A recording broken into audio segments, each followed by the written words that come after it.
ចាបងប្អូនគឺមកអាប់ដេតតទៅជាមួយនឹងឆ្នាំដុសថ្មីចាសម្រាប់ឆ្នាំដុសថ្មីទីកហើយនឹងខ្លងគឺយើងធ្វើសាច់ឆ្នាំបានជោគជ័យហើយឥឡូវអ្វីដែលសំខាន់ហ្នឹងគឺយើងសម្រេចថាចេញទីកមុនចាមូលហេតុអីបានជាចេញទីកមុនដោយសារតែទីករបស់យើងគឺបានចប់បផលមកហើយចាអូខេនេះគឺជាលេខចប់បផលចេញមករួចរាល់ហើយយើងសម្រេចថាចេញទីកមុនដោយសារអីដោយសារតែខ្លងអាចនឹងឈានដល់ខែក្រោយមូលហេតុដោយសារតែដំបូងគឺខាងអ្នកគ្រប់គ្រងណាចាសបក10សបកអីហ្នឹងគាត់ថាមានខ្លងដូចដែលយើងចង់បានចាក៏ប៉ុន្តែនៅពេលដែលយើងសួរពីខ្លងហ្នឹងទៅទើបដឹងថាខ្លងហ្នឹងគឺមកពីលេខ2ចាដោយសារតែសម្រាប់ខ្លងប្រភេទឆ្នាំមកថ្មីនេះដូចយើងដឹងស្រាប់ហើយយើងលោកមកគឺតាំងពី2007ណាគឺដើមកំណើតហ្នឹងមកពីលេខ2ចាអញ្ចឹងប្រភេទខ្លងនេះប្រទេសផ្សេងគឺអត់មានទេចាអញ្ចឹង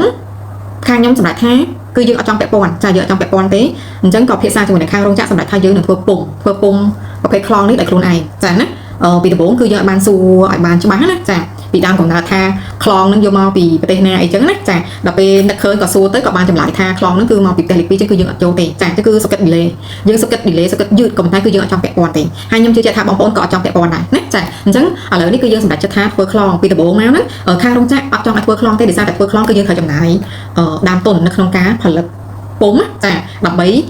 ធ្វើជាពុំឲ្យទៅគេទៅផលិតចេញជាខ្លងអញ្ចឹងបានចាអញ្ចឹងគឺខាងរោងចក្រគាត់ព្យាយាមរកចាអ្នកដែលអាចគ្រប់គ្រងខ្លងបានដោយយើងអត់ចាំបាច់បង្កើតពុំដោយខ្លួនឯងណាចាប៉ុន្តែឥឡូវនេះគឺអត់មានជំរឿនទេយើងសម្រេចថាធ្វើពុំចាដោយខ្លួនឯងធ្វើពុំហើយទើបយកទៅផលិតចេញជាខ្លងនេះមកបានទេគឺយើងអត់ចង់ពាក់ព័ន្ធបើមិននៅក្នុងករណីថាយើងអត់ខ្វល់ច្រើនទេគឺយើងអាចយកខ្លងពីផ្ទះលេខ2មកបានចាក៏ប៉ុន្តែបើថាយើងមិនចង់ពាក់ព័ន្ធនេះគឺមិនបាច់ពាក់ព័ន្ធបណ្ដោយសុខចិត្តយឺតក៏ប៉ុន្តែអត់ពាក់ព័ន្ធទេចាអញ្ចឹងចំណុចនេះឯងដែលចង់បញ្ជាក់ជូនថាបើសិនជាចាំតើគឺសម្រាប់ plan របស់ខ្ញុំចង់ចេញកណ្ដាលគ្នាចាណាចេញតិចផងចេញខ្លងផងចាក៏ប៉ុន្តែកុំអីដល់ជាងចាយើងសុខចិត្តធ្វើពុំមួយនិយាយទៅគឺចំណាយលុយធ្វើពុំទៅដើម្បី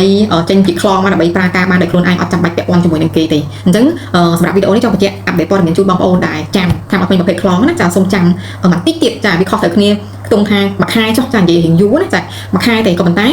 យើងអត់ពាក់ព័ន្ធជាមួយនឹងគេទេគឺយើងធ្វើខ្លួនឯងទាំងសាច់ឆ្នាំទាំងខ្លងគឺអត់ពាក់ព័ន្ធគឺយើងធ្វើដោយខ្លួនឯង